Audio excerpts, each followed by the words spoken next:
a la sala 7.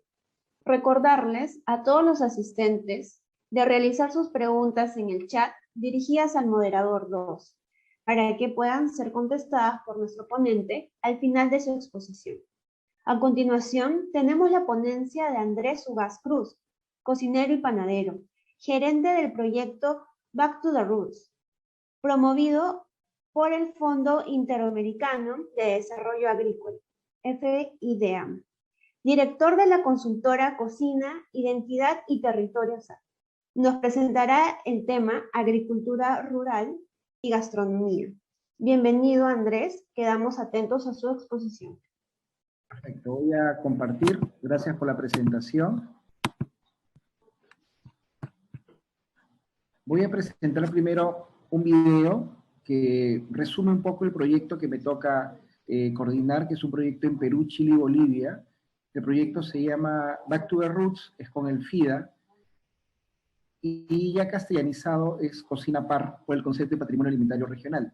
El proyecto lo que busca, y buscó, y en este contexto en el cual estamos viviendo nos está sirviendo mucho la información, son casos en los cuales la pequeña agricultura y la pesca artesanal se vincularon a un mercado gracias a la cocina en el medio, sobre todo como un eje articulador. El video voy a presentarlo en este instante y luego hago la presentación del PowerPoint. Correcto.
Muy bien, como pueden ver, estos casos que estudiamos nosotros, y se ha visto, yo creo que el video fue previo al contexto que estamos viviendo ahora. Sin embargo, podemos ver que los casos que hemos estudiado son casos muy diversos, donde hay desde políticas públicas, compras para los desayunos escolares, restaurantes, marcas territoriales, supermercados, mercados o agroferias urbanas. Y estos casos que hemos visto han sido casos que ya estaban preparados, o sea, lo hemos notado porque tenemos contacto con todos ellos, para el contexto que estamos viviendo. Evidentemente todos hemos tenido que hacer una reinvención. Sin embargo, las lecciones aprendidas y lo que nosotros podemos ver, y es lo que justamente quiero compartir con ustedes, nos ayuda a ver de que la cocina puede ser un eje articulador de la pequeña agricultura y la pesca artesanal, sí, solo sí se entiende en un contexto cultural. Agricultura rural y cocina. Y una pregunta un poco disparadora en lo que les voy a contar es de por qué hablar de PAR o patrimonio alimentario en el momento que estamos viviendo nosotros, ¿no? En todos los casos que estudiamos, en los que acabamos de ver un resumen muy rápido, existió una puesta en valor de la cocina en su dimensión cultural.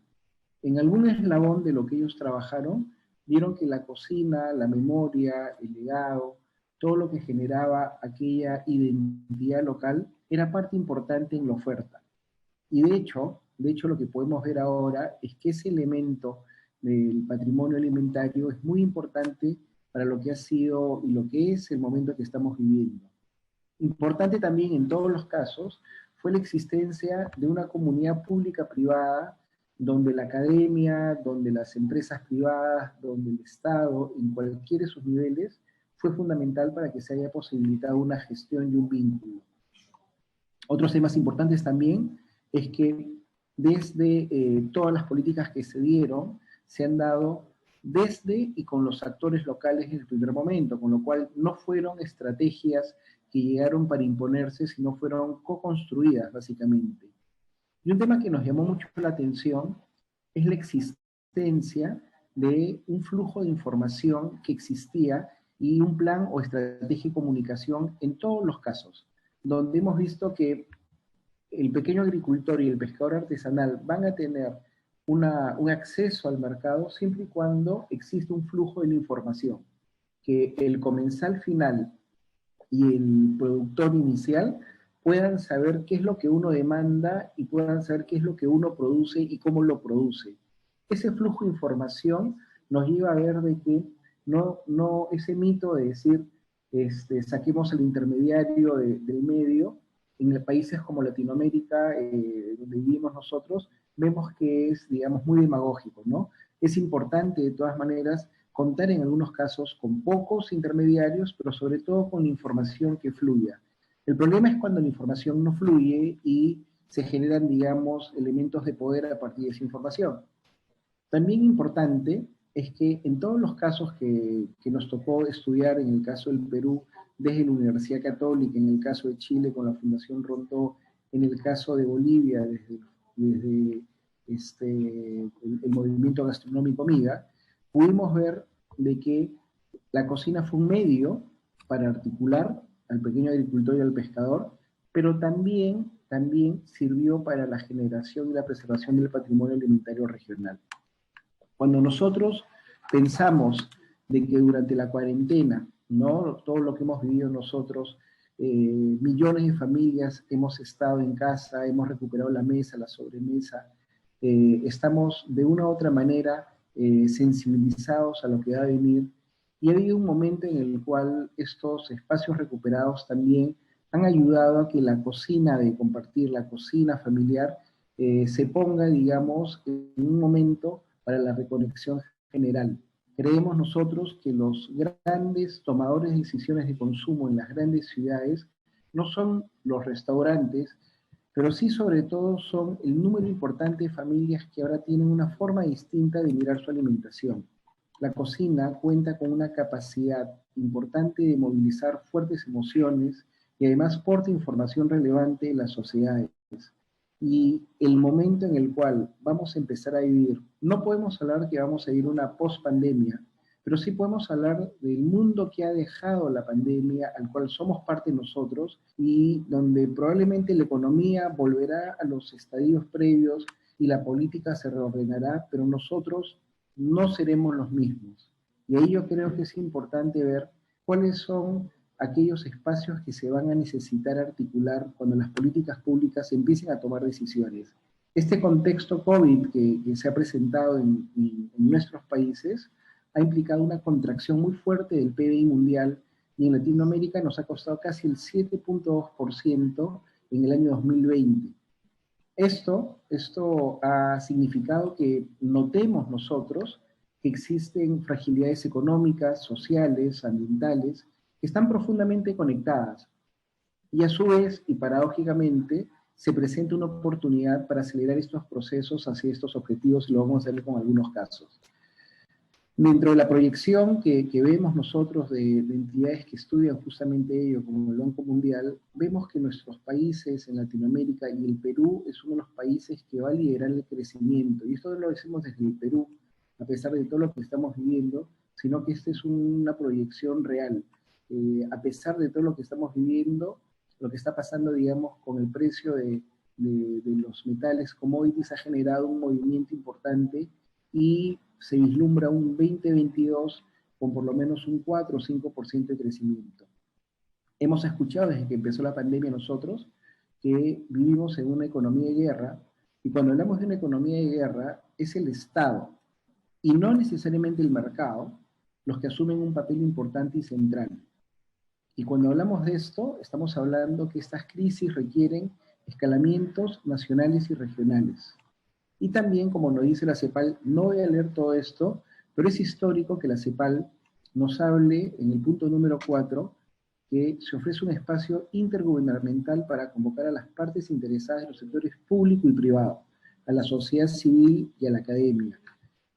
Era muy difícil escuchar a la sociedad civil dentro de la ecuación de la reconstrucción, pero hemos vivido y estamos viviendo un momento tan duro y tan umbral que la sociedad civil quiere ser parte de esa reconstrucción. Con lo cual necesitamos interlocutores. Este Estado que debe empezar a hacer gastos importantes para la reactivación necesita interlocutores básicos desde la sociedad civil. El rol de las voces ciudadanas, las fuerzas cívicas, va a ser muy importante, y para eso necesitamos encontrar espacios de encuentro, de consenso, de fortalecimiento de las capacidades. La reactivación no puede ser solamente una reactivación económica, sino emocional, y es ahí donde la cocina se presenta con un rol invencible, en nuestro país y en Latinoamérica. Las cocinas, históricamente, ¿no? Y lo podemos ver desde lo que les estoy presentando acá, históricamente, más que historias de éxito, han sido construcciones permanentes donde negociación, tensión, resolución, innovación requieran procesos y nos preparan para asumir, por ejemplo, las pandemias, pero también muchos momentos que hemos vivido nosotros. Por mucho tiempo, cuando nosotros hablamos en nuestras políticas públicas sobre alimentación, sobre políticas alimentarias, generalmente se habla del aspecto económico, productivo, o el aspecto médico de salud. Cuando hablamos de turismo y gastronomía, se habla de trayectos, mapas, itinerarios y restaurantes, o cuando hablamos nosotros del vínculo entre el hotel, restaurante y catering, se ve al campo como una despensa. Y en esto dejamos de un lado, o lo dejamos como un alentador valor agregado, el tema cultural. Cuando entendemos que un niño va a reconocer mucho más rápido aquello que le da un programa de alimentación, si es que lo reconoce, entendemos que aquello que va a reconocer un niño es con lo cual se ha criado, y ese es el patrimonio alimentario, tanto familiar como vecinal, como el entorno social. Cuando entendemos que el turismo y la gastronomía pueden ser parte de la oportunidad en la reactivación, sí, solo sí se inscribe en un contexto y una agenda, y podemos hablar que el turismo y la gastronomía se ponen al servicio del territorio. Y no solamente se habla de turismo y gastronomía, sino también se habla de paisajes, se habla de música, se habla de literatura, se habla de arte urbano, se habla de artesanos en general. Y cuando hablamos nosotros del restaurante, entendiendo que no tiene una despensa en el campo, sino lo que existe es una cultura con una cocina, los procesos son mucho más fluidos. Si no, va a pasar lo que nos ha pasado antes de la pandemia: crecimiento económico con una muy mala distribución de la cadena, y sobre todo las discusiones que se dan en los foros previos a la pandemia, cuando se hablaba, por ejemplo, de los sistemas alimentarios al límite, no sostenibles, cuando hablamos de cocinas exquisitas con niños con hambre, desnutrición o sobrepeso, y sobre todo en zonas rurales, con programas de alimentación que, digamos, generalmente se trabajaba con productos importados, y donde las cocinas y kioscos alrededor de los colegios todos eran con códigos de barras, y sobre todo, donde no nos dábamos cuenta, pero estábamos asistiendo a una pérdida de nuestro patrimonio alimentario regional, tanto rural como urbano. Esta no es la normalidad a la cual queremos regresar nosotros, y estamos hablando que en esta oportunidad poner en la oferta a la cocina nos puede permitir generar un movimiento al mismo tiempo que vincule esa crisis que hemos tenido nosotros, cultural, social, económica y medioambiental. Como nos dice hoy Davis, cada plato y cada cocina es una rama vital de nuestro árbol genealógico, de un repositorio de conocimiento y experiencia, y si se le concede, una oportunidad y una fuente de inspiración y promesa para el futuro. Las cocinas, o la pérdida de un plato, la pérdida de un conjunto de preparaciones que tienen rituales, deberíamos asumirlo como las pérdidas también de bibliotecas enteras que se pueden quemar. Si no hacemos algo ahora, en 10 años podemos perder perder gran parte de los recetarios urbanos y rurales. El enfoque que venimos trabajando, no lo hemos inventado, es asumir que la cocina es compleja o se enfrenta a una realidad compleja, que no es complicado, sino que, como dice la etimología de la palabra, lo complejo básicamente es lo entretejido. Si entendemos que la cocina se tiene que vincular con lo cotidiano, con el arte urbano, con la poesía, con la música, con el paisaje, con la gente, con lo familiar, con lo vecinal, estamos entendiendo que puede ser un proceso y una oportunidad. Yo les quiero contar rápidamente el caso del Callao, que nos toca hablar desde el patrimonio alimentario regional. Y en el Callao, por ejemplo, nos enfrentamos a una cocina marina exquisita, pero una desarticulación del pescador artesanal. Una población como la del Callao, que tiene un triste récord de contar con el porcentaje más alto de jóvenes que ni estudian ni trabajan, sin pensar en lo que está pasando con las mujeres y temas de la violencia. En el Callao pensamos la cocina de una manera holística, donde el arte urbano, como lo que va a pasar dentro de poco en unos días que les voy a contar, donde el paisaje, donde ese legado cultural que tienen de las influencias que han entrado en el Callao, de italianos, de chinos, de japoneses, de griegos, de afrodescendientes, puede ser una oportunidad si la contamos desde las historias de la gente. Acá vemos a don Giuseppe y doña Lidia, por ejemplo, con un pan con pejerrey, que es un desayuno de pescador, a Marisa de las Causas, que es de una zona que normalmente no la veríamos como turística, pero gracias al trabajo de ella y el trabajo de mujeres como ella, se está empezando a ver como un espacio de recuperación para el turismo, o el colorado de Chucuito, que está con el plato que es el muchame de atún, que es una técnica que se ha aprendido, o las cocinas de vereda, como la de Freddy, que te sirve el ceviche, digamos, en vivo prácticamente, y se ha convertido en un patrimonio vivo de la cocina del Callao. Esto, aderezado con elementos importantes como la salsa, como el graffiti, el arte urbano, es parte de esa trenza que nos va a generar a nosotros un espacio de reactivación real. Si solamente habláramos nosotros de cocina y de platos y de restaurantes, probablemente seguiríamos en lo mismo. Si hablamos de música, de jóvenes artistas, de mujeres, si hablamos de pescadores artesanales, estamos hablando que tiene sentido hablar de la cocina desde el patrimonio alimentario. En el Callao no podemos hablar de la pequeña agricultura necesariamente, pero sí de la pesca artesanal. Estamos ahora a puertas de un evento, que va a ser el 8, 9 y 10 en el Hotel Hyatt, en San Isidro, donde estamos recreando un poco del Callao durante estos 3 días, donde están llegando jóvenes artistas, cantantes de salsa, bailarines, artistas gráficos, muralistas, fotógrafos, y los mejores espacios para poder nosotros presentar una cocina que está vinculada con la pesca artesanal. Hablar de una articulación, de una reactivación desde la cocina, es ver una oportunidad que se nos presenta en uno de los motivos de orgullo más importantes que tenemos los peruanos. Y también es una oportunidad para una reactivación emocional y sobre todo para poder impactar en una cadena mucho más grande que la cadena gastronómica. Muchas gracias. Excelente presentación. En vista de no haber preguntas, ¿le gustaría dar algunas reflexiones finales? Sí, como lo comentaba, la cocina, digamos, vista en esta dimensión, nos puede organizar en el momento en el cual las grandes ciudades van a empezar a viajar y van a hacer el turismo nacional en auto propio con itinerarios cortos. Esa oportunidad que se va a empezar a dar, y todos calculan hacia el primer tercio del próximo año, nos lo presenta una cocina con identidad, y felizmente en el Perú lo tenemos. Y es una cocina que de una u otra manera puede vincularse también con la pequeña agricultura, con la pesca artesanal, y como hemos visto en los casos que se han venido dando en los 3 países, la cocina realmente puede ser un articulador si es que la entendemos en esa dimensión. Políticas públicas alimentarias, restaurantes, hoteles, marcas territoriales, y sobre todo lo que viene, el turismo gastronómico. Un abrazo, Delia, qué gusto leerte. Correcto. Muchísimas gracias a nuestro ponente por su estupenda presentación y a todos los participantes por su atención. Finalizamos esta ponencia y recuerden revisar la programación y nos vemos en la siguiente sala. Muchísimas gracias.